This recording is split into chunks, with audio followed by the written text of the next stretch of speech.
Hello, everyone, and welcome back to another episode of The Real Podcast. This is the show where we talk about all things film, TV, video games, occasionally, and we tend to rant about them. We tend to have hot takes about them. That's just how it goes. We're on episode 17.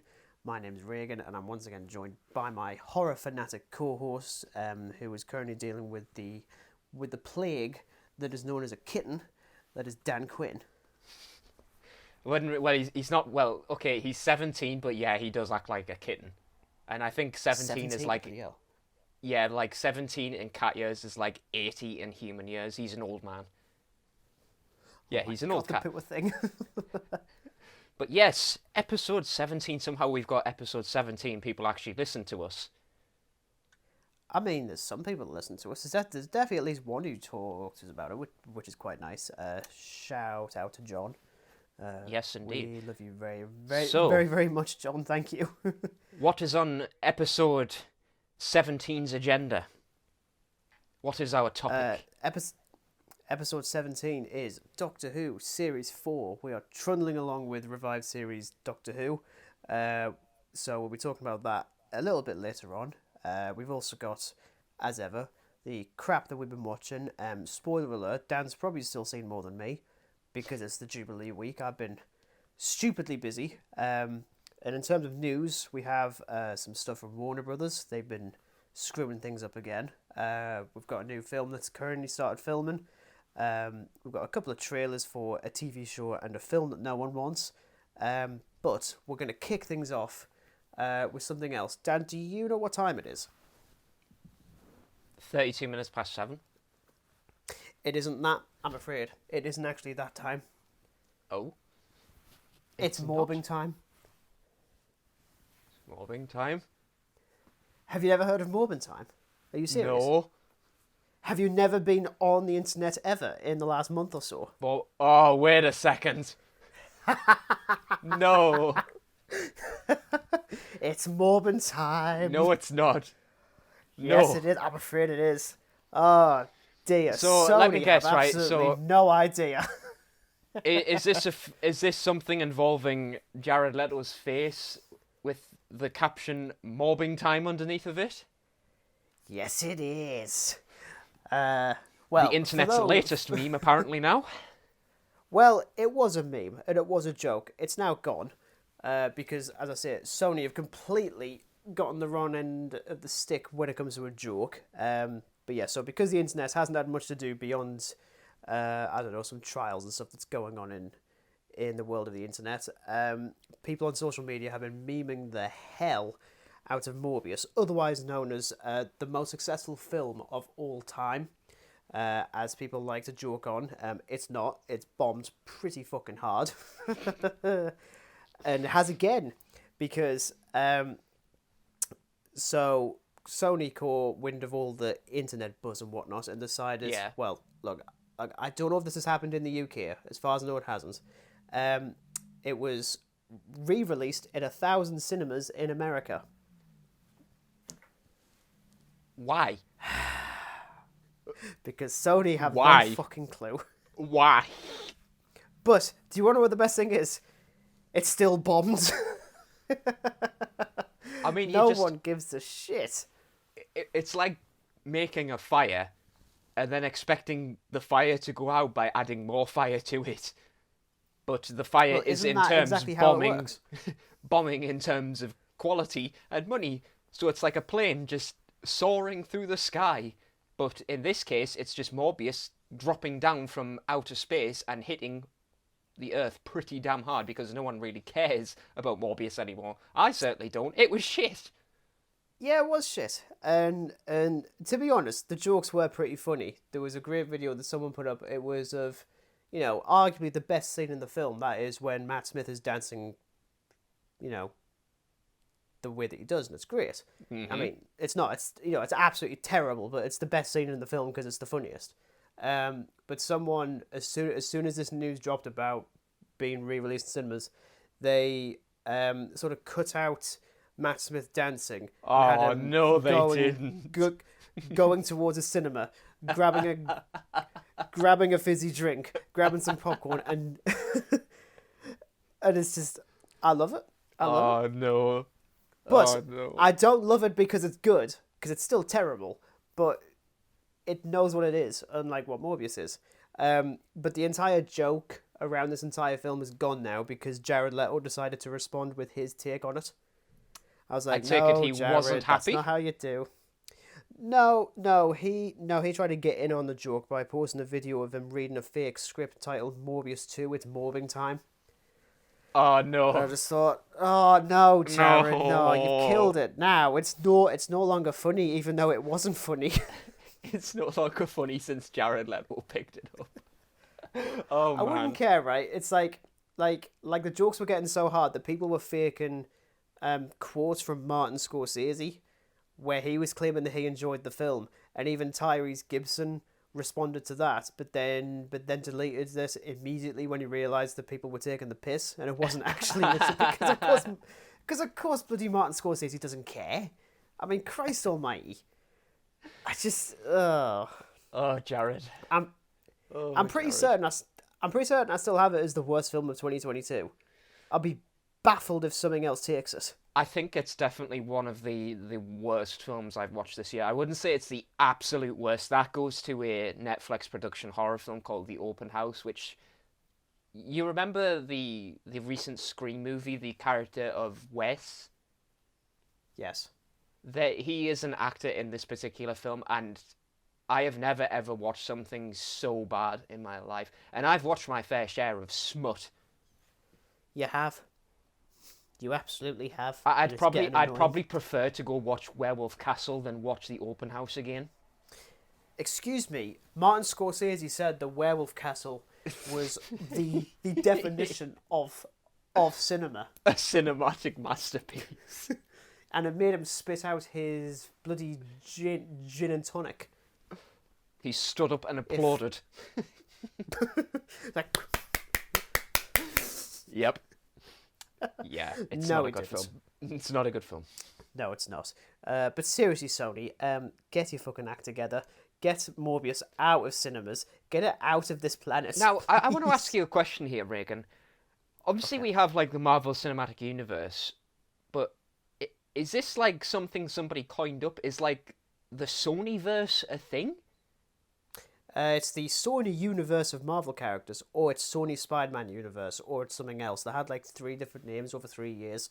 I'm like, please pick a fucking name. Yeah, because Please. I saw it and I thought, like, what the hell is the Sonyverse? And I realised it is apparently Morbius, Venom, Let There Be Carnage, and some other thing. Madam Web, when that Yes. inevitably gets released at some point, which, yeah. But yeah, look, I've never been able to understand Sony's way of doing this. They do it really, really poorly, and frankly, they should stop. Much like how Disney, I swear to God, Disney needs to stop doing their bloody live action films, because now we've got a trailer for Pinocchio. Yes. Now, I hadn't seen Pinocchio, well, I now say the original Pinocchio. I think it was not until last year, which I thought was okay. But that's irrelevant. It's irrelevant of the quality of the original one because it's already by default better. And based on this trailer, I'm certain it is. I'm curious as to what you thought. I mean, I probably saw the original as a kid, but I couldn't tell you anything about it because I probably saw this like as a young baba with a doody in my mouth or something like that.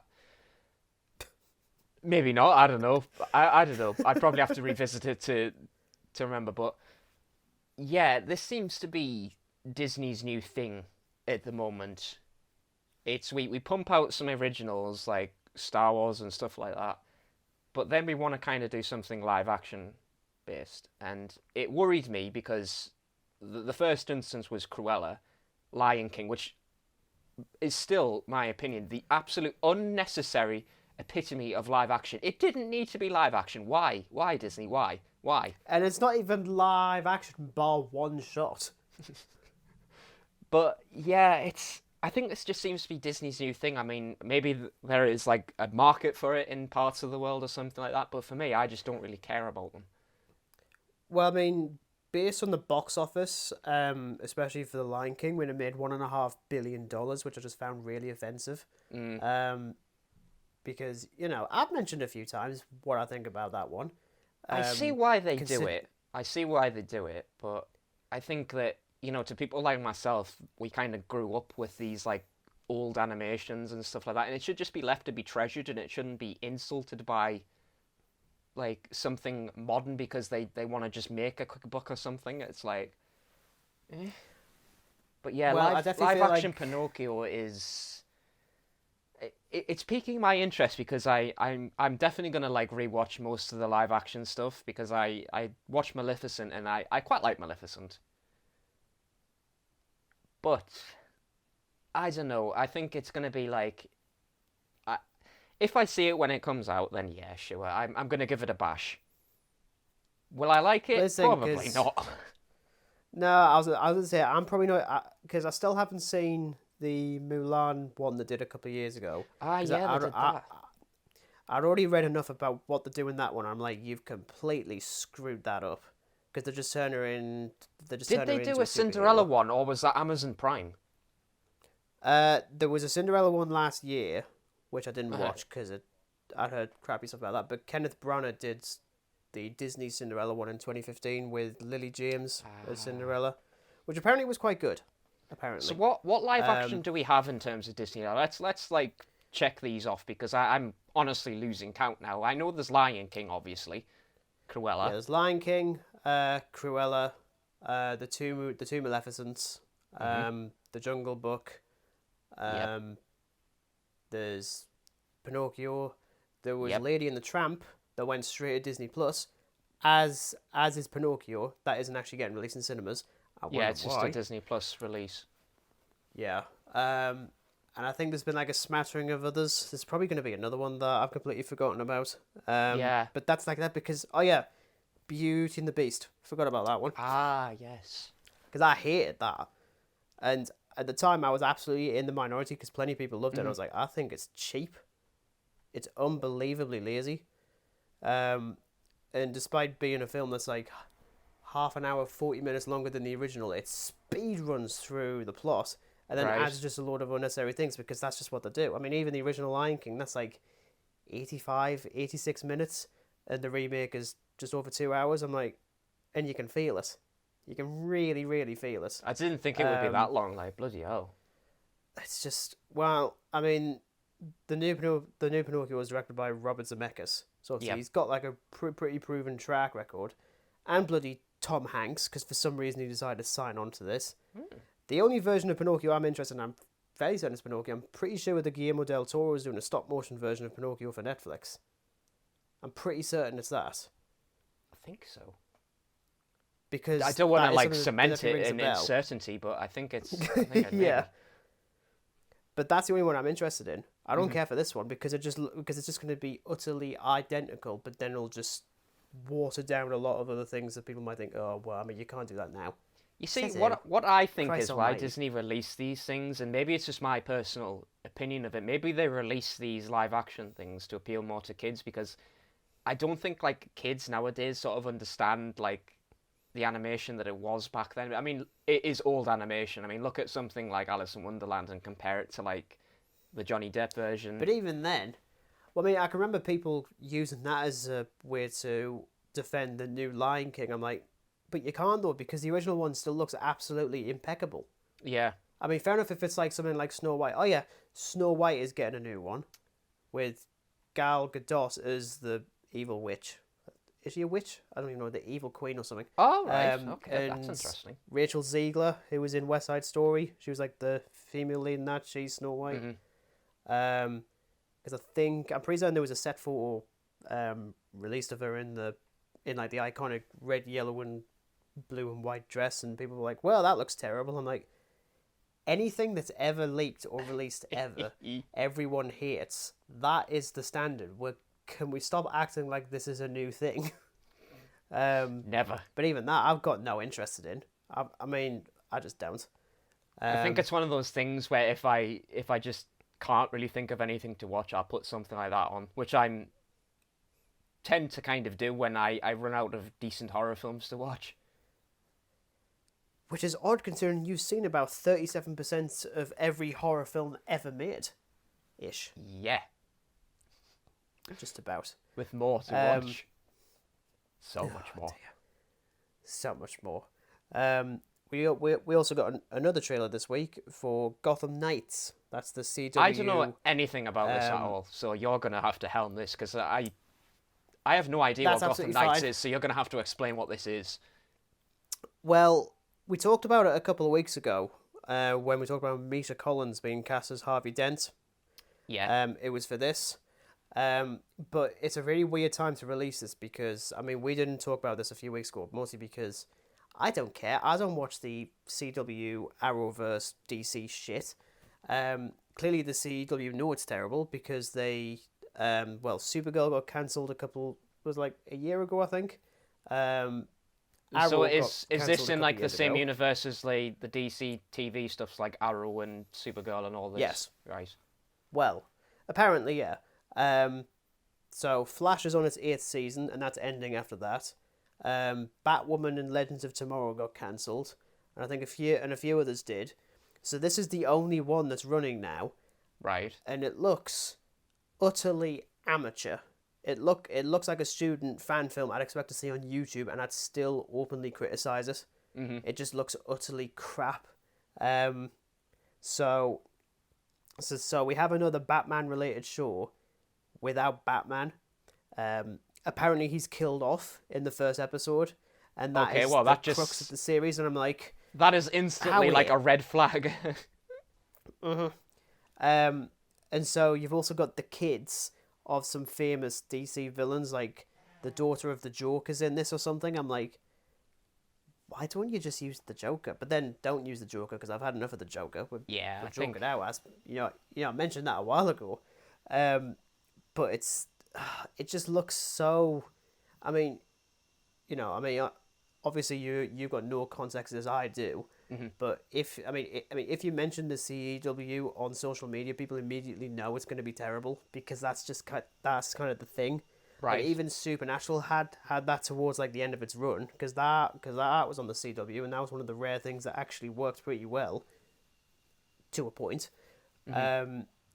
But I've got no interest in any of the only DC related TV show I'm even interested in is Superman and Lois, which I still haven't got to that properly yet. That's all on BBC iPlayer here in the UK. But even that's just on HBO Max, so it's not really. No one's really sure if it's actually canon still, considering that Tyler Hoechlin Superman is in this, and he was in Supergirl. So there's kind of the uncertainty that it's just like in its own universe sort of thing. Yeah, but even that, it's just I don't understand why there's all this obsession with doing Batman without Batman. I don't get it. I mean, at least Gotham still had its connection to Batman, but could still do its own thing. This just feels. I really need to finish Gotham. I'm still 2.5 seasons from the end. I'm definitely going to give that a rewatch because I think that is one of my favourite TV shows of all time. I think it was so bloody good. Yeah. Oh, yeah. I definitely really liked the first season. Definitely a lot. But this one I'm absolutely not looking into now. Yeah. But we are also getting a Gotham Knights video game this year. Or sorry, next year. But it's not related to this. It's just something else entirely. I'm like... God. Yeah, that's just pretty desperate. Like, I mean, that is pretty desperate. It's sort of like I mean, I know we talked about this like ages ago, but remember when we spoke about like Marvel and them going to like video games with like Avengers and Guardians of the Galaxy?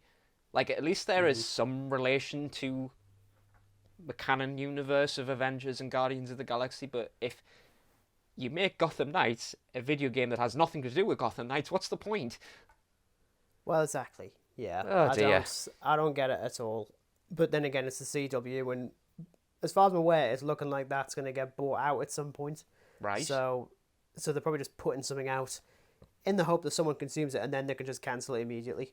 Or you could just cancel it from the freaking get-go, frankly. But that's out later this year, if anyone cares. I don't. Next bit. This was courtesy of you, because I started running out of little news stories, which I thought was kind of funny. George Miller is back in the directing chair for Furiosa. This is a prequel to Mad Max Fury Road, which I don't think I've mentioned at all. Yeah, I will mention one thing for those of our listeners who use Prime Video. The Mad Max films are actually coming to Prime, and I think like maybe next week or something like that. So it's like everything from the 1980s till Fury Road. So I thought that was pretty interesting. But yeah, I'm looking forward to it because I liked Fury Road. It's nice and look, the simplified plot of Fury Road is Mad Max on a desert road with a bunch of albino bald things trying to stop him from going to paradise or something like that. I mean, I saw this in cinema at college actually, in level 2, because it was like the last like month of before like we went off for summer holidays or whatever, and it was with Simon, and we went to this like we just decided as a class we'd go to the cinema as like the end of year sort of thing, and Fury Road was in, so we thought, hell, why not go see that? Never seen Mad Max before my entire life, and as a true horror fan, I don't really engage in action films, but I make the exception of things like this because it's like post-apocalypse stuff, so I kind of dig that every now and again. But yeah, Furiosa, how do we feel about it? What is your assumption? Well, here's the thing. Well, I also haven't seen any Mad Max film beyond Fury Road. Yeah. And once again, hot take, I wasn't big on it. I thought it was okay, which seems kind of heresy for what people consider one of the greatest action films ever made. I'm like, yeah, but I don't care about a single character in the film, honestly, beyond Charlize Theron's Imperator Furiosa. So a prequel film, I was like, okay, I'm there. And then you get Anya Taylor-Joy, which I think is a very interesting choice. Yeah, I noticed that too, and I thought, interesting. I love her as like an actress. Didn't get us wrong. I've loved her in virtually everything except for the Playmobil movie. But I don't like anyone in that. Wait. Rewind. There is a Playmobil movie. Regan, I'm telling you now. I want you to answer me this. I'm telling you. Yes. Have you watched the Playmobil movie? Of course I have. Regan, why do you do this to yourself? Can you just stop? You tell me off for watching some absolutely trashy, hot garbage horror films, and there you are with the Playmobil film. But you see, Dan, my defence is, you watch 3 or 4 times more films than I do in a week. So you have even true. Less of an excuse, whereas I don't. Yeah, okay, I dug myself into the desert. There, definitely did that. I'm going to turn you into a Playmobil character and I'm going to make you sing. Cause that's a thing that they do. I'm just like... Idea for a horror film. Well, there isn't really an idea for it. It already exists. Don't watch it. Just a bunch of people turn into Playmobil characters. That just sounds horrific enough. God. Yeah, it's already plot holes with like the way they... Anyway, we're not talking about the Playmobil. Yeah, let's move on. Yeah. As I say, I haven't watched the other Mad Max films. I probably will. I just hope that the editing in the older ones is better than the new one, because I know people really love like the way that Fury Road was like the way how there was like certain frames that just got cut entirely, so like it's very frantic. As I said, these are going to be available on Prime. I think it's sometime next week, and I think the first one is from 1982. I'm just guessing that. I'm guessing 1982. Bloody hell. Yeah, I'm guessing that. I think it's from 1982. It's I can't remember what. I think the first one is just called Mad Max. The second one, can't remember. Beyond Thunderdome or something, I think. Yeah, it's something Beyond the Thunder or something. It's called. No. Oh no, I think the third one's Beyond Thunderdome. I think the second one's Road Warrior or something. Yeah, that now seems a lot familiar. But I don't know. Yeah, so as said, these will be on Prime. I'm definitely going to watch them because I've been eager to watch them. I'm not expecting 5-star brilliance out of them, but I'm looking forward to it because I've seen some pictures and stuff, and it's piqued my interest enough to watch it. So, well, fingers crossed it's good because I wouldn't mind a good action film because I haven't seen those for a while. And then the final bit of news, you know how we mentioned a while ago about the rumours that DC Films was getting like a bit of like a revamp and stuff like that. let's guess they've decided to do it again. Well, I've titled this bit of news, Do the Warner Brothers Shuffle. Because there's been a lot of shuffling around. So what's been shuffled this time? Well, there was the head of Warner Brothers, Toby Emmerich, the one who's not had the best track record with one Ray Fisher over the last couple of years. A lot of the criticism that Ray Fisher's had after Justice League was towards Walter Hamada and Toby Emmerich. Mm-hmm. So Toby Emmerich's no longer the sort of like the head honcho. He's now like, you know, he's kind of pushed to like an executive producer kind of thing. Right. I don't know what's happening with Walter Hamada. The only bit of news that I've got from him was that he was briefly in the Johnny Depp trial, I think last week, when he was being questioned about Amber Heard, I think. But that's about it. That's all I've got. So we now know that it appears that once again they're looking to their rivals at Disney to utilise a similar system in regards to how they're going to oversee their films and stuff. So in terms of actual names, there's Michael DeLuca and Pamela Abbey. They're now overseeing the mainline Warner Brothers stuff alongside New Line, you know, like the other subsidiary thing. Yeah. And then there's going to be someone else specifically in charge of the DC stuff. Right. And as I say, I feel like it was only a few episodes ago that we were talking about this. Yeah, I don't think it was that long ago. Yeah. Really not long. There's also some reports that, once again, like some of the producers want to just start fresh with the entire DC universe, but they want to keep Henry Cavill as Superman. First of all, very smart move. Please keep him. I want him in a good movie. Yeah. Because we haven't got that yet. Maybe minus Man of Steel, which is pretty decent. I mean, I don't know personally, I don't know about you, but I think Henry Cavill is probably like the highlight of most DC films. Like he's good as Superman. He's phenomenal, I'd say. Which is ironic because he has like nothing to do, and it's just annoying because like it's so easy to make a Superman movie. Like seriously, Warner Brothers, if you're listening, I doubt it, but can you hire me to do one of these things, please? Like, for the love of God. Like, it really isn't difficult. Just hand out your CV to Warner Brothers Studios and just hope for the best.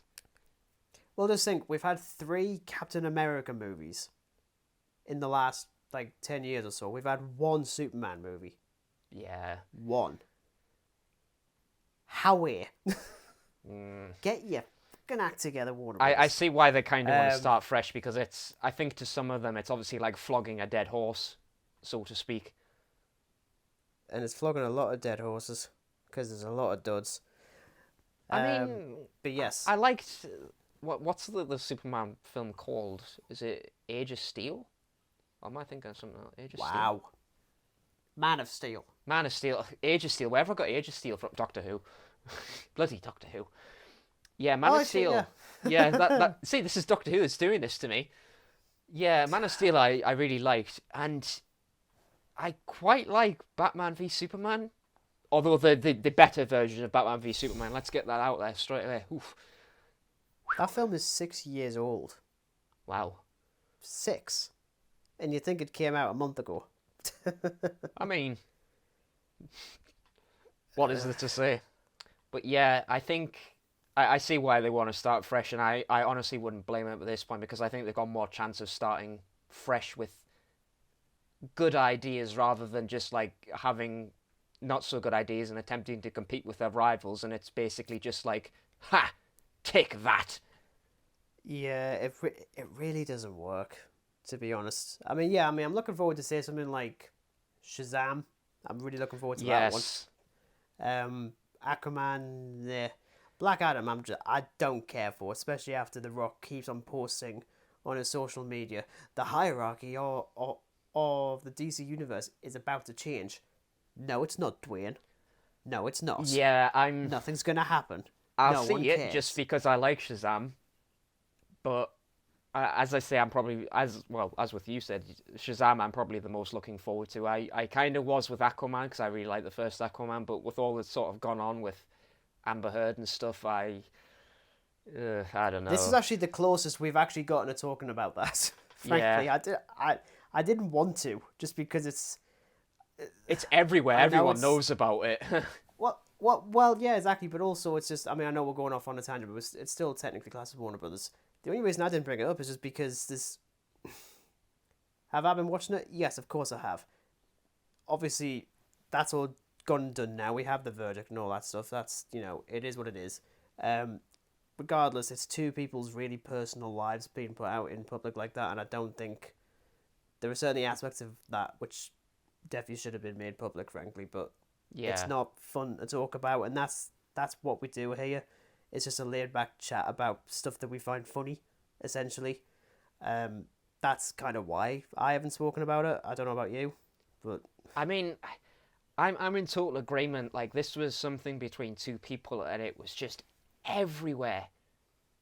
It was absolutely everywhere. I mean, hell, I watched the trial and stuff like that out of curiosity because it obviously had a lot of interest in it to see how things would turn out. Same. Verdict is what it is. And I honestly don't care for it, but, like, I just don't understand all this, like, consumption between, all the press and Warner Brothers and stuff like that. It's two people's personal lives. Like, go and make a film. Or better yet, go make a decent DC film. Oops. Oof, how dare you say that? Oof. What on earth are you trying to say, Dan? Oof. What are you trying to insinuate? No, it's fine. Maybe we should move on. Yeah, because the anger feelings are coming in. As with Morbius, it's going to be a Morbius all over again. And hate leads to suffering. I hate you. You were my brother, Anakin. I loved you. High ground. God damn it. Yes, moving swiftly on. Yes. By the way, not every DC film is terrible. It's just some of them really are. And the ones that are pretty stinkers. Stinkers. Yes, we're now going to move on to our classic section of what Dan's been watching, which is a lot. We're going to have to introduce a little little jingles for these segments now. Yeah. Dan's been watching shit. Yeah, he's something. Now going to tell you all of the shit he's been watching. Yeah, with some little kids keyboard, and it's just some some little tune. Right. Again, I've just put these in order, and I think there's maybe one or two things that aren't horror, but hey ho, that's acceptable to me. So, Netflix is the movies that made us, so there's a lot of horror stuff on this, as I mentioned in the last episode. I watched the Friday the 13th one because it's not too great of a film, the original one. It's good to an extent. I think the biggest issue I have with it, Regan, is its pacing. I don't think you've seen any of the Friday the 13th films, have you? No, I haven't. No. Okay. Well, there are a lot of them. There are definitely not as many as Halloween, but there is a lot of them. Is there 13? I really hope there is. I just think out of, just pure comedy. You know what? I think there is 12 as a guess. So we have to make one more. Yeah. I don't think one more is going to happen considering how dire the later entries become. The final 13th. Well, you know what it is? Part 4, or the 4th entry, was named the final chapter. It wasn't the final chapter, because the studios were like, okay, we're going to make some more. Yeah, so it basically has interviews with Tom Savini, I hope I'm pronouncing that name right, the renowned makeup effects artist. Heard of him? No? Okay, well, yes. he's pretty big in horror. He's pretty big in horror, that's all I'll Oh, well, didn't be saying that. Yeah, he did a lot of the effects work and that, so there is a scene where a character gets their throat slit. He was responsible for basically making the blood work, all this kind of stuff. And it was really interesting to hear his like point of view of how things were done on that film. And one of them that really interested me was one of the characters is killed off quite early, and she gets her throat slit. But the way he detailed how the process worked is the actress had to lift her head up for the prosthetic to actually open up, so the blood came out, which I thought was really cool. That was like really creative. And following on from that was A Nightmare on Elm Street, again, the movies that made us. So this interviews Heather Langenkamp, who played Nancy, Robert Englund, and other cast and crew. It was really cool just hearing like their stories of the set. And it turns out this set actually had one of the worst like issues with it, because it was constantly in peril of being shut down due to finances. All right. There was a conflict between Wes Craven and I think like the AD. I can't really remember, but essentially like they conflicted between like what should and shouldn't go on the camera. There is a scene in the last part of the film where Nancy climbs the stairs and she sinks into the stairs. It's oatmeal. Wes didn't want the shot, but the person who he was working with insisted that it goes in. So it was like a conflicting thing, which was really interesting to hear about. And there was a stunt double of Freddy when he's in the boiler room. He's obviously gets set on fire. The way it was meant to be done is he just walks around the boiler room and falls and he gets extinguished. The stuntman didn't do this. He actually went up the stairs and fell down the stairs whilst on fire. So like it was scarily like, you know, oh my god, that this is gonna like combust into a ball of flames, kind of thing. So, but yeah, it was really interesting, and I wish there was some more horror ones. There's definitely some other ones that people would be interested in. I think there's a Home Alone one, which I think you're gonna find interesting because you love Home Alone. I do. There's RoboCop as well. I like RoboCop. The first RoboCop's pretty good. Now, probably my favourite one was the movies that made us Aliens. So interviews with Sigourney Weaver, Carrie Henn, who played Newt, Jeanette Goldstein Vasquez, Rico Ross, who played Private Frost, I think. Yeah, Private Frost, and basically details the struggles they had on a small budget. How the British crew, because obviously this was filmed at Pinewood Studios, so it was a British environment of filming. There was a crew that was British, and they hated the fact that their tea break was taken away by James Cameron. Yeah. So it was like the loyalty of it, and Sigourney Weaver actually had to come between the directors, the producers, and the cast to actually figure out how to make it work. Otherwise, the film would get nowhere, which I found was like one of the best ever movies of all time was brought together by Sigourney Weaver. I just thought that was absolutely remarkable. It was so interesting. Yeah. Now, definitely. Have you seen Black Mirror? Just, you know, any sort of Black Mirror entry? Only the Bandersnatch one. Okay, well, I've not really watched a lot of them, but I just started fresh with like the first episode, which was the entire history of you, starting one Jodie Whittaker. Yeah. Oh. Yeah. Oh. I was surprised as hell. I didn't know that. Well, basically the plot of it is this Isn't like that the one with Rory Kinnear as the Prime Minister or something? No, it's basically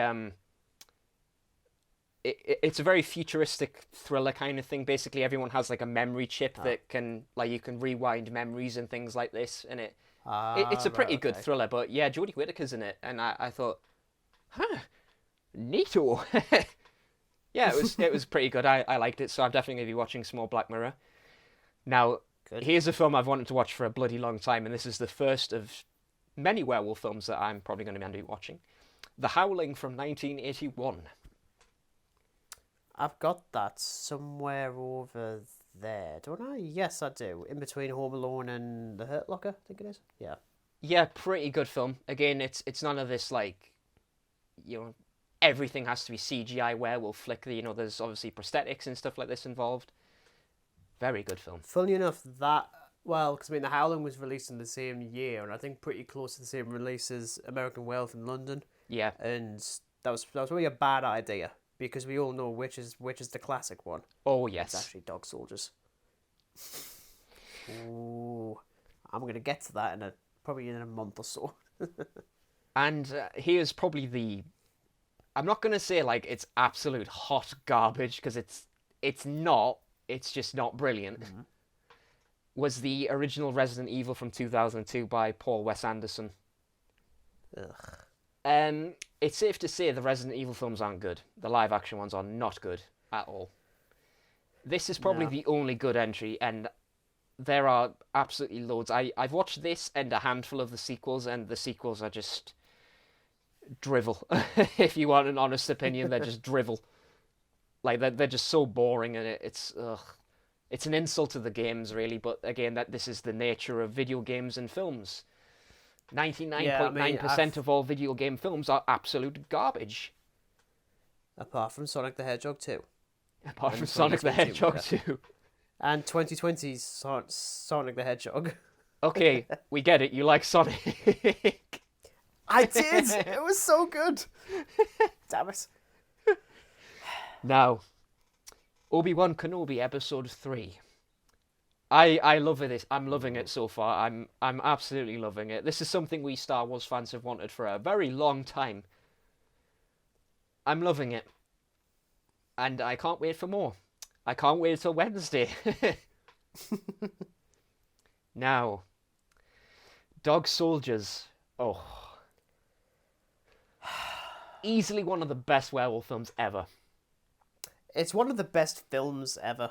It just is. It's so fun. Sean Pertwee brings so much life to this film. It is absolutely ridiculous. Coop, me guts are hanging out. Me guts, Coop. Sausages. Sausages. Knock me out. Is probably the best character in that film. He's fucking great. It was such a... Oh my... I had such a blast with that film. If you think you're hard enough. It was over too quickly, but I think that's how much I enjoyed it. It was over too quickly. It was such a blast. Now, Final Destination. I've only watched a couple of these, so they're on Prime. I definitely owned one of them for years. I think I just got it for Christmas or something. I never watched it, but apparently it's quite good. Yeah, so if you've never watched them, Regan, the definition of Final Destination films is that there's a main character who sees a vision of a terrible accident resulting in deaths of colleagues, friends, things like this. And he prevents it, and death comes for them. So death is coming for them because they've cheated death, realistically. Now, there are 5 entries in this, one of which is a remake, and an unnecessary remake at that. So I've watched the first one. It's fine. It's pretty dated because it was made like very early 2000s, and it shows it's very early 2000s. It's pretty good. It's enjoyable. I haven't seen Final Destination 2, so I watched that. It's pretty good. 3, I've watched years and years ago, so obviously I haven't watched this time. And 5, oh god. There is a scene in this 5th entry right now with somebody who wears glasses, like things going near my eyes I don't like. So when I go for eye tests, they shine these lights and you take photos of it, all this stuff, and it does my head in. So there is this character who goes for laser eye surgery. And there are excruciatingly close-up shots of, like, the device that opens the eyelids and stuff, which really crawled up my skin to begin with. Now, when there is an accident obviously waiting to happen, the laser thing goes off in her eye, and it burns her eye. And things with eyeballs, man, it's just so gross. And it just sends shivers down my... I love it, but it just... Ugh. And yeah, she falls out of a window because she's blinded, and her eyeball comes flying out and a car squashes it, and it makes the most satisfying sound ever. Oh dear. Now, shark films. Oh, damn it, man! I was just looking forward to it, and then you mentioned shark. I'm like, fuck this. Deep Blue Sea. from 1999. We are gonna find a way to escape, and then we're gonna. You know what it is, right? Samuel L. Jackson. It's a guilty pleasure of a film. It's great. It's probably my third favorite shark film. First of all being Jaws, second being The Shallows, because The Shallows is great. Well, there isn't much competition in the realms of like good shark movies, is there? So Jaws and what are you The Shallows talking is about? by default at the Sharknado top 6 two. is an absolute masterpiece. Fuck you, Dad. Yeah, so Deep Blue Sea. Swearing. I mean, I watched this like years and years ago as a kid, so I just treated it as like a first time rewatch because obviously this was like my first indulgence as a 24-year-old adult. I say adult in light because I have, I was about to say, you are an absolute child. yeah, pretty much. The CGI has aged like a fine cheese. Let's just say that. Oh god. Particularly the bit with Samuel L. Jackson, where it's just a rectangle of CGI. Oh god, it's a great film. It's a great film. Despite the CGI, I mean the CGI is dated. Is as it hell. actually great though? It is a good film, I promise you. It is actually a good film because it's unlike any other shark film. It revolves around science and tampering with nature and all this kind of thing. So I'd recommend it, even if the CGI is a bit dodgy. But try not to pay attention to it because it is pretty good. The theme of it is basically don't tamper with Mother Nature, okay? Just leave sharks alone. Don't try Right, fine, get a I will cure then, out them Dan. or anything like that. Just Christ. leave them alone. Right. All right, then I will. Now, have you watched The Mummy from 1999? As in, have I seen one of my all-time favourite movies? Yes. I Regan, this was such a fucking good love film. that film. This was It's such so a good. good film. Oh my god. Brendan Fraser. I feel so sorry for him. I swear to God. Like, I love him so much in this film. I love everything about it. Oh, It's not even a guilty pleasure. It is legitimately one of the all-time greats.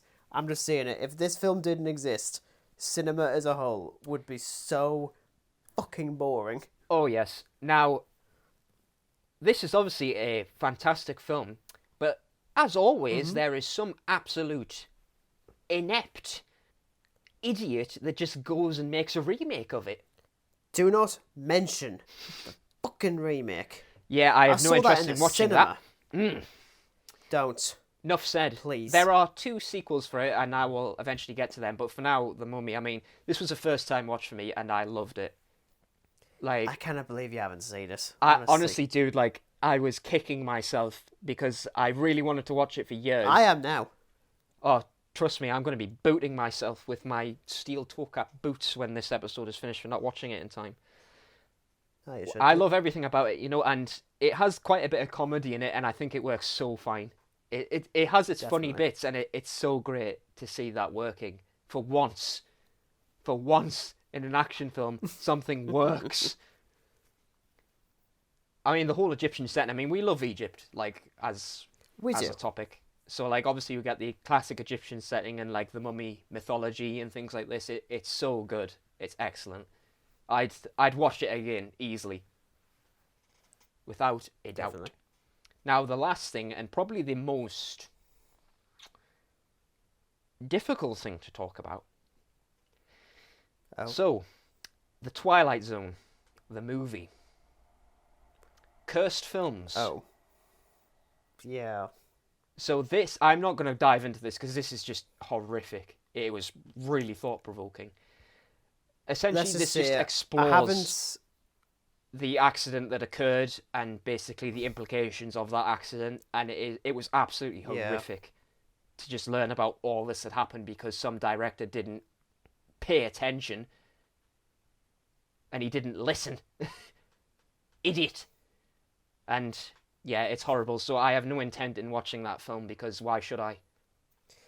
No, I don't. And I've already seen the footage of the actual accident, and it's Yeah, horrifying. it Honestly, is absolutely horrific. Absolutely Obviously, horrifying. it showed it in this documentary as well. Obviously, not in horrific detail, but it more or less showed the accident taking place in a very blurred sort of way from Yeah. when the film was shot. But yeah, no interest in watching it. If I watched it, I'd probably slate it in every single way possible because there's nothing nice to say about it. Not at all. But yes, that is my watches. I will mention one other thing, though, that is slightly off topic. There is an Audible narration of Alien Isolation, and I finished it today. So I'm gonna technically count it. And it was so fascinating. Like, oh my god, it had me gripped, mate. It was so good. And I'm itching to play the game now, but I'm waiting till I save up a bit because I want like the best version of Alien Isolation where it just comes with everything. Yeah, I have the complete one, and it's amazing. I've already said that before. But I think what really captivated me is like the working Joes are just creepy as hell. Like the way they're described in this audible narration is just terrifying. You can literally see it as clear as day. It's horrible. Mm-hmm. And even like the dialogue that they say in the game is in the audible narration of it. It's like, it's not polite to run. It's like, oh god. You're in a restricted area. I don't want to be. Tut tut. Tut tut. Well, it's either go out there working, Joe, and get eaten by an alien or deal with you. Well, exactly. You haven't really got much of a choice, have you? Exactly. You know, he just can't understand. But yes, that is everything I've watched, and I'm going to tell you exactly how many. So that was 1, 2, 3, 4, 5, 6, 7, 8, 9, 10, 11, 12, 13, 14, 15, 16, 17. 17 things. Still more than me. Okay. Now, let us hear what Mr. Inglis has engaged with.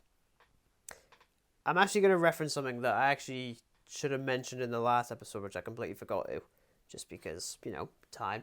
Mm-hmm. I had a bit of history for myself as a gamer. I've now had my first video game where I've gotten every single achievement. It's a joyous feeling, isn't it? It took a long time. What game was this? It was Assassin's Creed Origins. Origin? That is the ancient Egypt one. No. Because of course it is. No. But yes, of course you'd have every achievement on that. So much. Yeah, I mean, the final one was just complete every location. I was like, oh, for God's sake. Oh, is that basically just like you go around synchronizing all the... Yeah. Yeah, so you need to synchronize all the points. You need to, kill every enemy in the outposts and crap like that. And all that sort of stuff. And, I started playing it in, 2018, 2019? Mm-hmm. And it's taken long enough. But yeah, somehow it's that game that is the first one where I think there's still a few missions I've got left to do, but they don't really count. Yeah. But yeah, 100%. I should have mentioned that last week. So instead of that, we'll talk about games first, because there's a few of those. Went back to Assassin's Creed Odyssey, the ancient Greek one, the one that I really, really love. I've always loved that one. I know people are still hit and miss on that one. You know what? I'm kicking myself yet again. Game.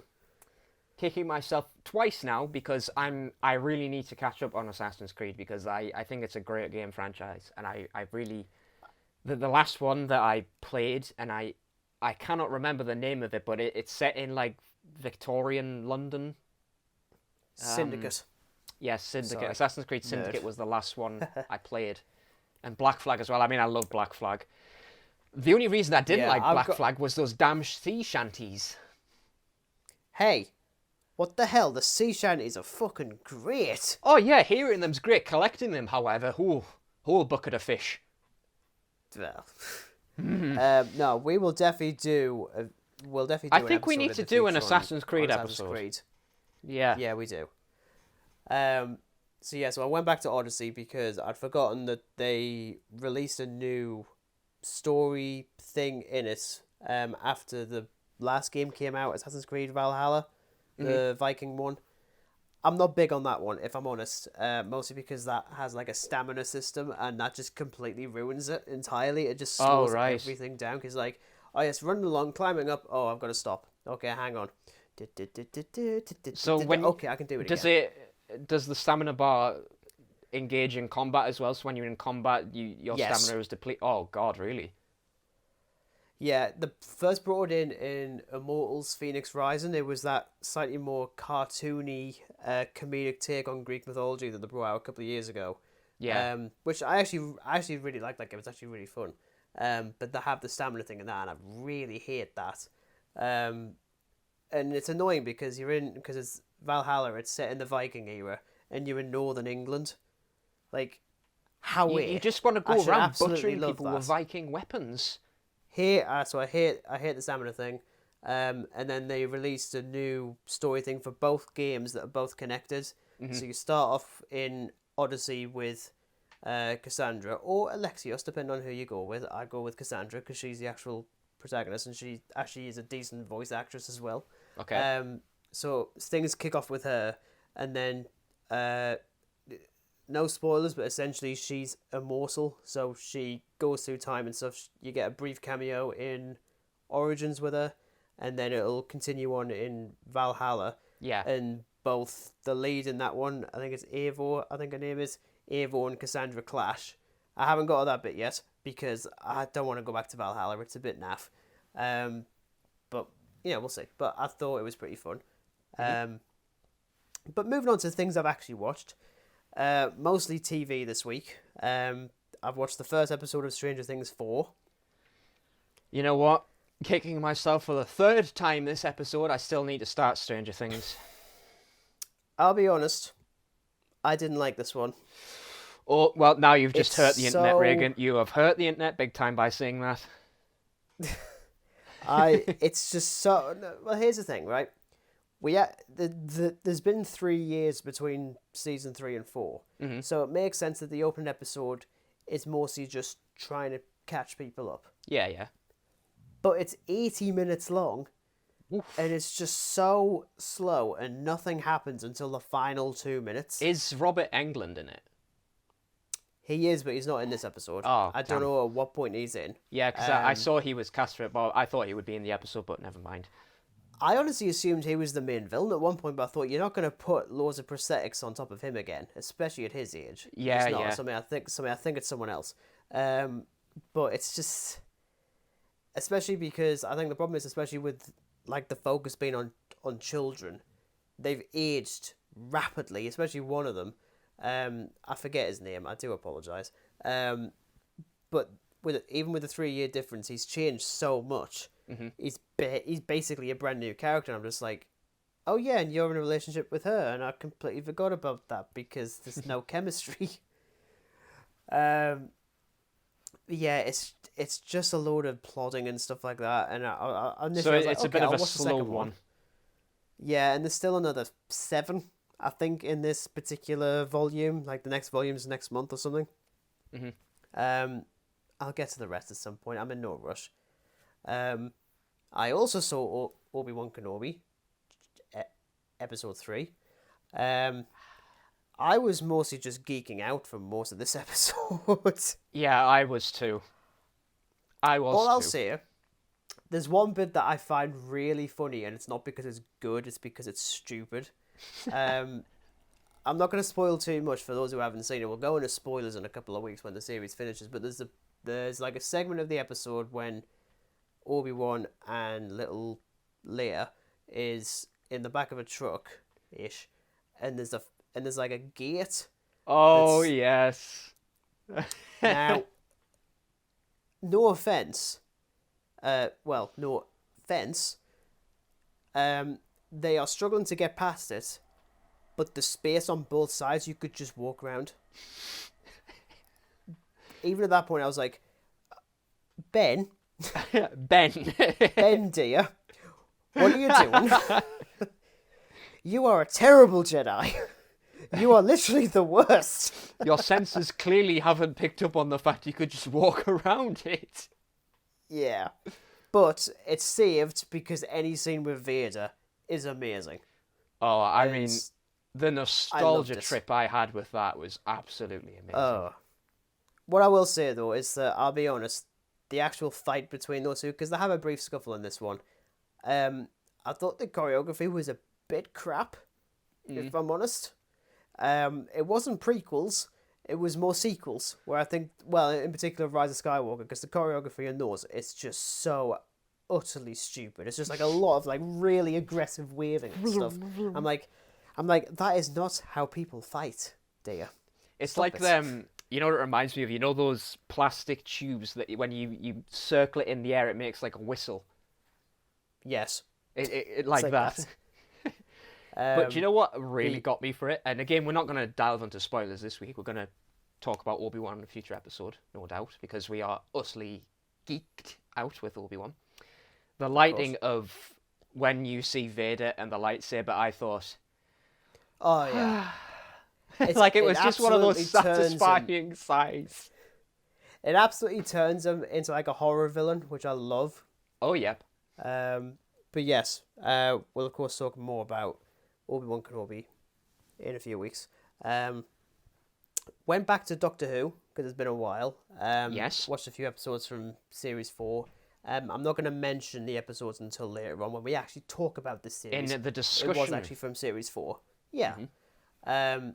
Though I did watch, randomly decided to watch the Sarah Jane Adventures, because I'm sorry. You know what I was thinking about really just going back and rewatching them again?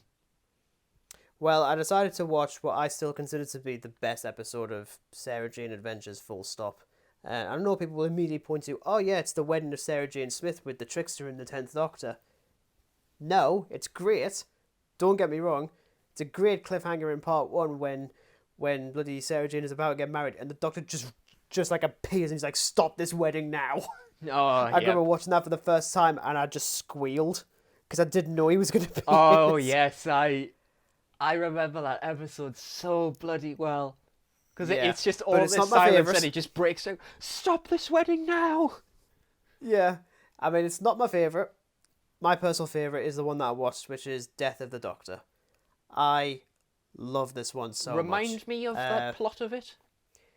This is the one when you've got the giant alien vultures, the Shanshis. Oh, yes. And the Doctor, like, tries to take over somebody's body to communicate with Sarah Jane. Yeah, they were creepy as hell. Yeah. You know what it is? Just seeing Matt Smith and Elizabeth Sladen is just really heartwarming, especially because this is the last time that the Doctor and Sarah Jane appear on screen together. But I still think the best scene in that episode, even beyond like the finale, which I really do love, is just the moment when the Doctor and Joe Grant are talking on the alien planet about... And honestly, right, you know what it is? Russell T Davies writes the 11th Doctor so well. Like, he writes him so well. It's great. And it's the only time that Russell actually writes for the 11th Doctor. It's a shame they didn't get him back for current Doctor Who, but who? Yeah, well, I'm still certain we're going to see Matt again. I'd be shocked if he doesn't come back. I really want him to come back. But no, that entire episode, I think is terrific. Yeah, I love all this. Like, I just love seeing Joe Grant back, and I still need to watch the farewell Sarah Jane thing they did during lockdown. There is a bit of trivia I'm still meant to be watching that as well because I'm very keen to watch it because I think seeing Elizabeth Sladen in like the old episodes of Doctor Who, I loved her as the Fourth Doctor's companion. And obviously the Doctor Who episodes where she made an appearance every now and again, and the Sarah Jane Adventures, I mean, God. You know, I really miss her. Like, she was a big part of my childhood as, like, Doctor Who. Because I was definitely just fixated with her, like, as a companion. Because she's easily one of my favourites, without a doubt. Yeah, definitely. I do like reading up about what Russell T Davies was planning to do with the second half of Series 5. Because he only filmed the first half before Elizabeth Sladen passed away, and they were talking about the final episode, or at least the final 2-part story, which would have seen the Trickster come back. Thank God, because I need to see him. He is a terrifying villain. Yeah, he needs to be in the main series. I swear to God, it works perfectly for that. But they were going to have him from his deep, raspy voice. They were going to have Joe Grant back. 11th Doctor was going to be in it. Oh, fab. And Fab. Ace. They were going to have yeah. Ace in it. Make it happen. I'm just like, oh man, this is so sad. Like, I really want to see that. But, you know, alas, we got the first half of Series 5. I only saw, I think, 2 actual episodes of the, well, like, 2 parts. And that was it. I didn't really watch that one. I think I didn't want to because I thought I was going to cry, and I did by the end. Because even the final episode isn't very good. It's there. Yeah. But, you know, so I watched that one. I might go back and rewatch a few other ones. Now, I completely forgot that this series was coming back. Well, I didn't forget it was coming back. I just didn't realise how soon. The Boys Season 3 is now... the first 3 episodes are on Amazon Prime. I didn't realise there's going to be 3. Do you know what? This is funny because I follow Laurie Holden, I think is the actress's name. She's in The Boys, and I'm a big fan of her work because I know her from... Yeah. I know her from The Walking Dead and The Mist.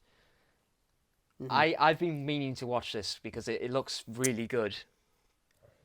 Full disclosure, this is the best superhero show, full stop. Okay, so I get Regan's amazing. stamp of approval then. Oh, you absolutely do. I forget how much I love it until I start watching it. I'm just like, it's so, so good. Like, it is like a proper parody of every other superhero thing out right now. But it's done so well. Like, even the first episode takes a proper swipe at Zack Snyder's Justice League. Right. And I love it. It's so funny. They also do a thing that I didn't realize we were going to do. So in Avengers Infinity War, well, before that film was coming out, people had their theories as to how the Avengers were going to beat Thanos. I'm assuming you're aware of this. Not very, but do go on. Well, there was the one theory that people had with Ant-Man. Are you aware of this one? No, not at all. This is news to me. Okay. So the rumor was, I'm going to be gentle with this because it's pretty disgusting. But you know how Ant-Man can shrink and then grow giant? Oh, wait a second. Are you referring to the affectionately called Thanos theory? The Thanos. Oh no! Yes, I remember. Like this was before I started like watching Marvel and becoming more interested in it. I just remember like the whole thing just blew up the internet. Like obviously, my God. Obviously Marvel are never going to do that, which is great news for fans of The Boys because they do that in the first 15 minutes of episode 1 when you have a superhero called Termite having sex with his boyfriend. And then, well, he shrinks, goes inside, and then sneezes. Oh, no way. Oh, God. Oh, God. And I was like, I have missed this show so much. It's so good. Oh, my God. I'm going to have to start this very soon. I'm going to just shift all my want-to-watch TV shows and put this as a priority. Like... Honestly, it's brutal, it's bloody, it's fucking hilarious, it's so well written, it's just one of the best things I've seen in years. That being said, I don't want to read the comics, because I think they're going to pale in comparison to the way they do it here. Yeah. I might do it at some point, I'm not too fussed, mostly because I like the fact that these ones reference more of the modern superhero stuff than the comics do. Yeah. Like with Homelander, who was just a genocidal version of Superman, which is odd because we already have a genocidal version of Superman. He's called Superman, and he's played by Henry Cavill. Like, how weird. And it's in a 4-hour film. It is. I forget occasionally. I certainly don't. So yeah, so the first 3 episodes are out. I think they're out every Friday. I don't even know how many episodes this season is, but honestly, I'm already loving it. I forget how much I enjoy it. And the final bit is an actual film. I rewatched Rogue One: A Star Wars Story randomly. I really like Rogue One. I really like it. I kind of flicker in certain areas. I mean, the first act is eh. It's Yeah. like really rapid. It's like constantly flicking from planet to planet to planet to planet, and I'm just like, it looks beautiful. Like, besides The Last Jedi, this is the best looking Star Wars movie there's ever been. It looks absolutely stunning. And it takes a while for it to, like, you know, really get into gear, but the third act is some of the best Star Wars stuff you can get. Like, Yeah. the space battle is the best. But seeing it, I think it's the best one. And it's one of those things where, like, yes, I know the stuff about the reshoot. Yes, I know about what they were going to do. Do I miss it? Of course I do. Are the bits that I don't like? Yes, of course there is. I don't like CGI Tarkin. They should have just kept him as a reflection in the window. Or, how about this? Use him as a hologram. You've literally got that it would have made a technology bit in more these sense films. You if they could have used just him as a done hologram. that. Considering Yeah. the whole, like, the thing with the holograms anyway plays an important part in Star Wars films. So, yeah, I can see your angriness at that. And the best thing is that, like, seeing Cassian Andor in this film, I'm like, wow, I've got even less interest in a series focusing on him now. I care even less. Ah, yeah, because that's coming along, isn't it? Oh dear. That's a thing, yeah. Oh But yeah, dear, I oh still dear. like it. I think I actually prefer it to The Force Awakens at this rate, because that's a film that I keep on liking less every single time I watch it. I'm honestly the same. Unlike The Rise of Skywalker, which I never liked. But, you know, there we go. Put it this way, once was enough for me. 3 times. You No, poor 4 boy. times. I think I've seen it 4 times. And I fell asleep in the cinema the second go around. I fell asleep in the cinema for a Star Wars movie. That isn't good. That's not good at all. No, it's not. But we shall move on now. I'll talk about the stuff that I've watched. As you can tell, it's less than Dan. We're now finally talking about Doctor Who once again. One of the all-time greats. And I think for a lot of people is potentially the best series of the entire show. Series 4. Obviously, we'll do what we have done the last few. We'll talk about our history with this particular series, alongside certain aspects like Catherine Tate, the big bad of the series, our favourite and least favourite, and stuff like that. I'm curious what your history is with Series 4, because I'm figuring it's probably similar to the rest, where you're already watching it like pretty much every single week. Pretty much. I mean, right from the moment that it was announced, and obviously there was the whole thing of the Doctor and Donna reunite, I think that had me hooked instantly. Like, even with the special, I think it was kind of like, well, you know, this was like a one-off thing, but then she's reintroduced again, and I thought, yes, thank you. Because Catherine Tate is without a doubt probably like the most fun in terms of a companion. She is just so witty, and the chemistry she has with the Doctor is so good. It's clear. It's not like as clunky as it is with Rose at times. Because I mean, the chemistry with Rose was a bit weird sometimes, wasn't it? Yeah, definitely. Yeah, I mean, obviously with me, again, because this is still back at the point where I wasn't watching the show, bar one episode, which I've mentioned before with the Doctor's daughter, I didn't watch this live. My history with this isn't even with getting the DVD box set. It's actually, I mean, you know, we aren't old, you know, we're 24. Well, I mean... But this is back in the day... Well, you know, this is back in the day when BBC 3 would rerun older episodes of the revived series. Yes, I remember that very well. So, I mean, this was post-Series 5, when I'd started watching the show properly, and I'd gone back to those. And they would play them every Saturday, and that's how I got my fix of Series 4. So that's how you, like, caught up with it? Okay, that's interesting. Yeah. Like, first of all, I miss BBC 3 so much.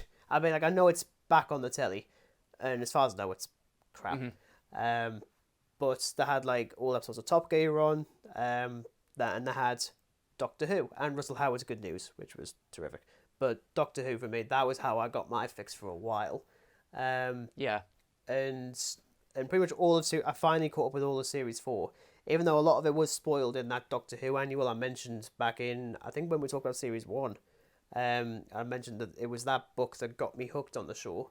Yes. So a lot of the spoilers and reveals and stuff that happen by the end. I was like, oh, I already know this because, But also, even the next time trailer before the finale, it spoils the Daleks, which I thought was quite funny. But yeah, that's how I got my fix. And then I eventually got the box set at some point, and easily one of the most watched series for me. Obviously, like you say, we've got Catherine Tate back as Donna. I don't even think I even referenced the Runaway Bride when we were talking about series 2. At least I don't think I did. No, because I think we kind of decided that like the specials we were gonna leave for like later on, because obviously the specials are kind of their own thing. They have the duration of like a feature film. Some of them anyway. Yeah, I wasn't big on the Runaway Bride. I also even wasn't that big on Donna at that point. But what they do with her in series 4 utterly redeems everything about her. And I'm actually going to go back on myself from last week. Well, not last week, but like the last time we spoke about series 3. And I'd said that Martha was potentially my favourite Revive series companion. At least, because I think I said something along those lines. I'm actually going to like change that, and I do actually think it's Donna, to be honest. And it's from rewatching some of the episodes in series 4, because I think she's just so fun. Like, but also it's the kind of doctor companion relationship that I like the most, where they're just mates running around the universe. Oh yeah. And I really like that. Like, I don't need every companion to fall in love with the Doctor. Yes. Shut up, yes. But it's great. I love her arc across the entire series, and honestly, I think her ending is even more heart-wrenching than Rose. I think it's utterly horrible, and I still cry at it. And you know what? Like that episode with Rose is heartbreaking, but this thing takes heartbreak to a whole new level. It takes us to a whole new plane. Oh, completely. It is I wouldn't absolutely. care. It was like literally. It's like they got my heart, that is made of glass, and they got a ball-peen hammer and just smashed it. Just like, damn it, Russell! For God's sake! How dare you develop these characters? I know. I mean, they just don't do that anymore. Yeah. Oh my God. They just don't. I don't care. It's such a brutal end to it. Like it still wells me up like all these years later, because it is so sad. Definitely. Obviously, the big bad of the series. Of course, we've got the bloody Daleks again. But we have the return of Davros, from who hadn't been seen since Remembrance of the Daleks. I'm going to be totally upfront. I like Davros more when he's used later than in this particular finale, because he's like okay, he's kind of menacing, but as soon as you realise that he's just being used as a pet, I was just like, you've lost every single bit of menace. Like, it was literally like watching Alien Resurrection, and he's like, oh look, the xenomorphs are in there. Oh, they're locked up in cages. Oh, great, scary. I don't care. Yeah, I think I'm in total agreement with you there. Like, Regan, when I first watched it, seeing Davros again was like, it was great seeing him again. Don't get me wrong. I'm sure you feel the same way. But like, when you learn that he's just there, as in his little like dungeon, as a pet to the Supreme Dalek, it's like, you've taken the creator of the Daleks, arguably one of the most menacing villains of Doctor Who ever, and you've just made him like this secondary thing. It's like, and the Supreme Dalek wasn't even that great. It was just like, No, it's just so overly designed as well. Yep. I mean, look, I'm not going to spoil much of the future of Doctor Who, because I know. I'm not sure how much you know about like the Capaldi era, but they do things with some of these characters again, and it's far better then than it is here. That's me trying really hard to not spoil anything, because don't get me wrong, I have watched some Capaldi stuff, but I really need to go back and just get through it. Well, I'm pretty certain that as we get closer to the point where you're in uncharted territory, I'm sure you're going to start watching this. Oh, yeah. Although, I should stress, when we get to the Chibnall era, I'm going to point you in the direction of episodes to watch, which, by the way, is only like 1 or 2. Because I just... I take it the Sea Devils isn't one of them. It is actually... No, it's not. It's crap. But yes, so in regards to our favourite episode or favourite story, which one is your favourite? Because with Series 4, there's a lot to choose. Frankly, it's the most... I think this is definitely like the hardest one, like in terms of a series, because as you mentioned, so like far. Series 4 is such an important series to us both. Yeah. I think picking a favourite is just super duper hard, but I'm probably just gonna go with like, if I had to choose one, like if I had no other choice, I think I would probably have to go with... See, this is so hard, because what we should have done is you should have named the episode, so then it kind of would have made it a bit more like easier to choose from. Would you like me to do that? Yes, okay, so I think what we need to do is name the episodes, and then we can kind of go from there. Okay, so we kick things off with Partners in Crime, with the Doctor, Donna, and Walking Fat. The Adipu, or the Adipose, depending on your pronunciation. Yes. Yeah, that one. Next we have The Fires of Pompeii. Fairly obvious. Yep. Then we have Planet of the Ood. Again, pretty obvious. Yes. Then I believe it's the Sontaran two-parter, the Sontaran Stratagem and the Poison Sky. Poison Sky, yep. Yep. Then we have The Doctor's Daughter. Mm-hmm. Then we have the Silence in the Library and Forest of the Dead. Yes. Then we have Midnight. Then we have Turn Left. And then we have The Stolen Earth and Journey's End. Okay, I think I've decided, Regan. Okay. I think I've decided... I'm scared now. I'm very scared. Right. I think I'm just going to go back to when I was a kid, and this has always remained a favourite episode of mine. The Sontaran Stratagem. Okay. What? Yeah. I'm kidding. Ooh, I'm kidding. That... Doctor's Daughter. Easily. Doctor's Daughter. Still a favourite. Really? Yeah, yeah. Ooh. Okay, that's going to be interesting. Okay. Yeah, I think just because of the characters involved, and obviously like with Martha there as well, like obviously it's centered around, you know, the Doctor and Donna. Martha's just there for being there, just one more trip kind of thing, which I probably assume she deeply regretted, considering what happens. I kind of like the scenario of it. Like there's a civil war between an alien race and humans that and it just turns out like, you know, all they had to do was just put down their weapons, and David Tennant just goes absolutely batshit when a weapon is fired. He loses the plot. Yeah. But yes, now I'm gonna say my second favorite, because this is very difficult for me with series 4 in particular, because there are a lot of great episodes in this one. Yeah. Silence in the Library. Naturally, it's a classic one for a lot of people. Pardon my French, but fucking hell, it is creepy. Yeah. The second part of it, not so much. I felt it lost a bit of steam. The first part, however, oh my god. No. You've got 2 shadows. Ah. Yeah, and now you've got 3. Hey, who turned on the lights? Didn't begin in there again. Good no, God. Stop it. Honestly, such a creepy episode, but yes. Yeah. Those 2. So what is your favourite episode? Turn Left. Really? I adore Turn Left. Because here's the thing, right? Wow.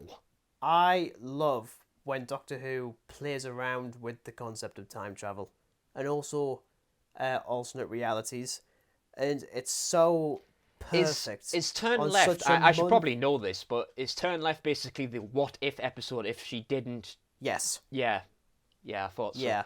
And I mean, yeah, there's some bits that are a little bit ropey, such as we are now getting footage from a satellite of the Titanic crashing down to Earth. I'm like, that's not a satellite, mate. That is from BBC One. You're not subtle. I mean, like, what satellite is You're currently not in the fooling clouds me. and looking away from Earth? Like, how weird. But you know what it is, right? It's like, it's also seeing how much Donna changes when she doesn't meet the Doctor. Oh yeah. Because, you know, even Wilf, played excellently by Bernard Cribbin, says in Journey's End, like, she was better when she was with you, the Doctor. Yeah. And she is. But seeing the way the world changes just because of one mundane thing of Donna turning right instead of left is such a genius move. And honestly, the entire sequence of them living in Leeds with that other family and seeing how that bit ends is so heavy for a family show. I mean, hell, the show doesn't even go in that direction now. It claims to, it doesn't. But literally, as soon as Wilf says, labour camps, that's what they called them last time. And I just started tearing up because it's so horrifying. It is, yeah. I remember that bit very well, and hard hitting is an understatement. Oh, definitely. It's such a fantastic episode. And even Rose is really good. Oh, I really like Rose in this one, and it's difficult to like Rose half the time. Sorry, Billy Piper. I know. Billy Piper's great. Oh, Rose without a doubt. No, but Turn Left has always been my personal favorite one. It's just the best kind of Doctor episode. It's actually funny how this is now. I think it's the second instance where my favorite episode in the series has been the Doctor Light one. Yeah. Because it's funny with this one because the previous episode Midnight was Donna Light because she was filming Turn Left. Turn Left is Doctor Light because he was filming Midnight. Yeah. Which I really like. I mean, both are excellent. I mean, Midnight's easily like the runner-up. It's a terrific episode. Also starring Merlin, of all people. I've never been able to understand why. Bloody Colin bloody Morbin. Oh yeah, he is, isn't he? Damn. Yeah. I like to think the both. You know what? Upon rewatching that, I'm like, Merlin is still alive. I was thinking to myself, century. I know you. Where are you from? And then I realised, Merlin. Merlin's on a galactic train. Oh dear. But yeah, Turn Left for me is my personal favourite. I am actually going to jump in with my least favourite one first, before yours, because it's not fair for you now. Yes. Because Series 4 is probably the most consistent series. Like, I like every single episode, which is rare. There's only one other series, the next one, not the specials, but Series 5, where I like every episode. So even my least favourite, I still like. And it is actually The Doctor's Daughter. Which, I've mentioned before, is the episode that I watched with my stepbrother when he tried to get us into the show, and I was like, I'm so confused right now. I don't know anything. And obviously, this is a very important episode for David Tennant, because he's meeting his daughter / wife, future wife, which when you say that out loud, sounds utterly disgusting. It's like a Game of Thrones scenario. Yeah. So you are the Doctor's daughter, who in real life is who is played by the Doctor's daughter, and now you've married the Doctor, and you now have a daughter who is now the Doctor's daughter, right? Okay, that makes sense. Jesus Christ. David Tennant is like the luckiest fanboy on the planet. I swear to God. But yeah, Doctor's Daughter is like fairly. It's all right. It gets better towards the end for sure. But yeah, even it's agree. It's like you say with Martha. She's just sort of just there for just to add a third person in, even if it's not. There's not much. I mean, it was kind of like the simpleness of one more journey, wink, wink, hint, hint. Yeah. And she goes, but then clearly the events unfold, and she's just like, why the hell did I do this? Yeah, I do really love one moment when, when the 10th Doctor's still kind of dismissive of Jenny, played by his wife, friend, whatever. And like he's talking about how like he used to be a father, but he lost that a long time ago. And even Donna says, "You talk so much, but you don't say anything." Yeah, that's such a good line. And they try really hard to do that again in the more modern series, and it still doesn't work. So it's like, I swear to God, stop referencing Chibbers, please stop referencing Chibbers. But yeah, as I said, Doctor's Daughter is probably probably the weakest, but it's still a pretty good episode. I'm curious on your least favourite. What should be the other way around and turn left as your least favourite? Midnight. Wow. Yeah. I honestly, I'm not even going to lie here, right? Upon revisiting it, I got about halfway through and I skipped the rest of it because I was so bored of it. Oh my God, I was so bored. Heretic. You heretic. You know what? It was going to be the second part to Silence in the Library. And because that is just such a weird episode. Like, it does, like, 1 minute you're in the library, next minute you're over here, next minute you're here. The little girl is actually some weird android thing. It's so I didn't muddled. like that. And maybe it's just because I'm an old school Doctor Who dude, because I like old school Doctor Who quite a lot. I know. I was also going to say the Sontaran stratagem. And would you like to know why? Because it just feels like it doesn't feel Sontaran enough. It just like, okay, like the dude is literally the plot. Like whoever the bloody millionaire boy was creating all this deadly Atmos stuff. Like he just felt like the plot. It was like, Doctor has to stop dude from making Atmos cars. Turns out potato warriors from space are behind it all. Yeah. I mean, I like it, don't get me wrong, but I just think when you look at the older episodes with the Sontarans, they're a lot more troubling to the Doctor, whereas this, it was just like, the Doctor's like, all right, you do you, I suppose. Though I do like it because there's a Sarah Jane Adventures episode with the Sontaran. Oh, yes, it does. Yeah. Oh, yeah, the last And it basically goes back to when the... Yes, that's it, the last Sontaran. It basically cuts back to he miraculously survives the ship as it blows up and he escapes on one of the pods. I really like that. Yeah. He actually comes back, I think, in like the second, or at least later on in that series when the Brigadier pops up at one point. I think. Brigadier I think it's that Lethbridge one. Stewart. He still had the voice as well. Oh, it was great. Brilliant. Absolutely brilliant. I'm gonna have to get back and watching that entire series. Like, I mean, I never watched the first episode of Sarah Jane Adventures because it's really really old. Yeah. Is the first one the weird like squid things? Yeah. It was Invasion of the Being, I think it is. Yes, that's it. But it was like it was like a 60-minute opener, and you could tell it takes a while to get into it. Yep. But yeah, let's not talk about that. We'll talk about that at some point. I think I would actually like to do a retrospective on the Sarah Jane Adventures. Definitely. Definitely. I'm pretty certain my girlfriend would like us to do it for Torchwood as well. I'm like, well, we need to finish Torchwood first, because I haven't. But yeah, in regards to Series 4, it's weird how, you know, when we mentioned about Series 3, and I think I did label it one of the best, I think I label it as the best Russell T Davies series. I might actually go with Series 4 just because I do like every single episode.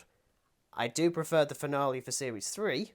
Yeah. If I'm honest, even though this is the closest, I mean, this is the Avengers Infinity War of the Whoniverse, where you've got all the spin-offs coming together to fight the Daleks. I'm like, it's like a proper fanboy thing. It's the same with the end of Series 2. It's like the fan movie. It's like Spider-Man No Way Home, isn't it? It's like the fan movie.